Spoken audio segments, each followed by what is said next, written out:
Over the last few weeks, millions of people have been forced to adapt to working from home. It's still unclear what office life will look like even after restrictions are lifted.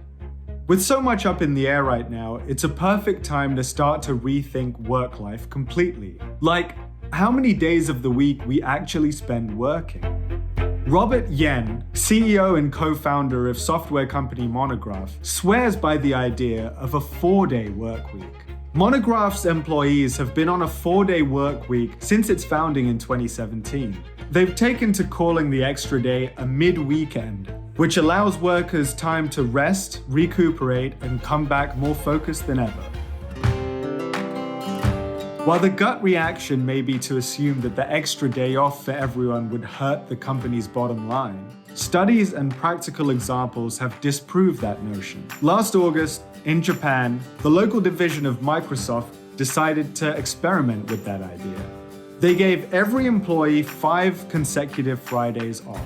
Sales per employee were up 40% over the previous August, and there were some extra benefits. The number of pages printed was down 59%, and the electricity consumption was also down 23%. 94% of employees were happy with the program. They aren't the only ones. A trust management firm in New Zealand is reportedly making the change permanent after a trial period. While the city of Gothenburg in Sweden hasn't reduced its days, it recently mandated a workday of 6 hours instead of 8 and reported no loss in productivity. If you think about it, it starts to make more sense. Every technological advancement can really be seen as a tool to maintain the same level of worker productivity in shorter and shorter amounts of time. And burned out workers will obviously be less productive. What's more, the 5-day rule is kind of arbitrary. President Roosevelt signed the 40-hour 5-day workweek into law in 1940. But before that, it was Henry Ford who played an instrumental role in bringing the 5-day workweek to America. In 1914, he mandated 5 workdays for his employees, cut down from 6. But before you start thinking of old Henry as a humanitarian who is concerned about his staff's well-being, listen to his reasoning. If people needed to buy goods and services to keep the economy thriving, they needed time off to, well, go shopping. Even for the most capital-minded, the same logic can be applied today.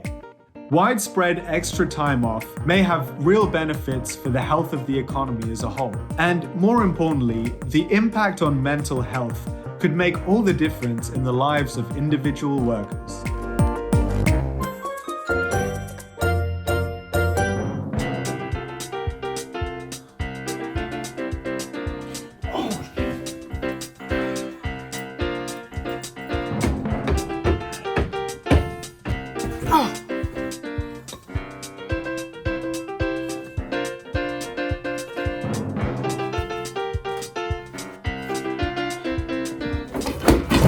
Hey, Ricky.